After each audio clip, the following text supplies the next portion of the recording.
One of the problems with the whole refugee migrant crisis is the way language is misused and prejudicial expressions taken from one law are then willy-nilly applied and bandied around as if they apply in another situation. They don't necessarily.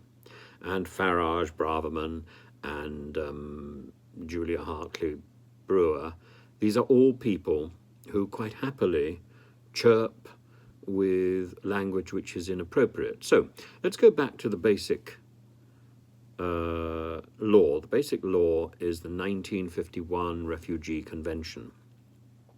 And that says we were signatories to that, and we in many ways initiated that law.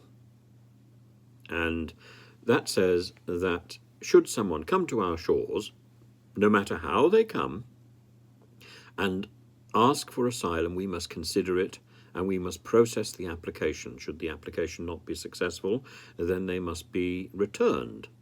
But if the application is successful, we have given them asylum and they are then legitimate refugees. We should do it speedily and we should treat them with respect. Now, the EU law also says that it's not a duty to apply for asylum in one country rather than another. However, the Dublin regulations, which we are no longer a signatory to because we left Europe, the Dublin regulations say that for those people who are entering the EU, they must apply for asylum in the first available country, the first country where they arrive, they must apply for asylum. Now, of course, what this meant is that an unreasonable number of asylum seekers were applying in the poorest countries, in Greece, in Spain, in Italy, and a huge amount, an unreasonable amount of pressure was put on these countries. And indeed, some of these countries have behaved appallingly, and Greece still has a tradition of pushing asylums back into the sea. It's completely reprehensible. They also have had a history going all the way back to the early 2000s of treating asylum seekers harshly. I know because I took them to court in 2000 and, well, for a case in 2001, which we eventually won in 2011, but they still haven't done all the things which they were required by the European Court of Human Rights to do. The case I took was about my partner who was tortured by the Greeks in Chania, not far away in Crete, from where Mr. Raab was sunning himself when he should have been supervising the Afghan evacuation. So there is actually no requirement in law, in international law, for a refugee to apply for asylum in the first safe country that they come to. This is Suella Braverman rhetoric, which she has taken from the Dublin regulation, which we have left. So this is nonsensical. And of course, when she goes to France and tries to impose the Dublin regulation back on France, France will quite rightly say, well, you left Europe.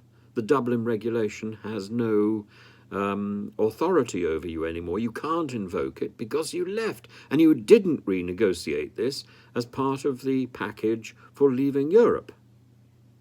And they're absolutely right.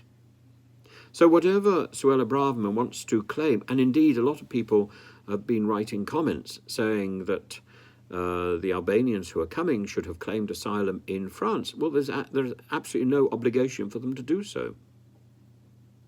Under the 1951 Refugee Convention, if they feel they want to claim asylum, they can choose whichever country they want to claim asylum in. It's not the first safe country. This is nonsense. And Germany, incidentally, has just also suspended the Dublin regulations, particularly when dealing with people fleeing from Syria. So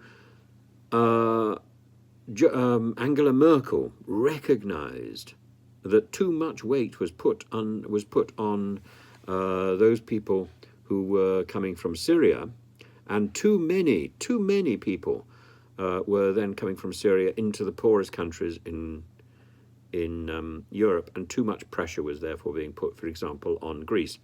Turkey has taken nearly 4 million Syrian refugees. So for us to carp about the 18,000 or so Syrian refugees that we have taken is ridiculous. For us to make a fuss about the people who are coming across the English Channel in terms of numbers is ridiculous. We should be making a fuss about people coming across the English Channel because it is dangerous, and we should have set up, as indeed was offered by France, a refugee centre for processing refugees in Calais. We chose not to do that. We, in effect, invited people across the Channel to pitch their luck against the elements, to run the risk, to run the gauntlet indeed, to come here. We have done it. This is our fault, and we need to sort this out with speed, rather than running around the place shouting slogans that actually are ineffective and inappropriate.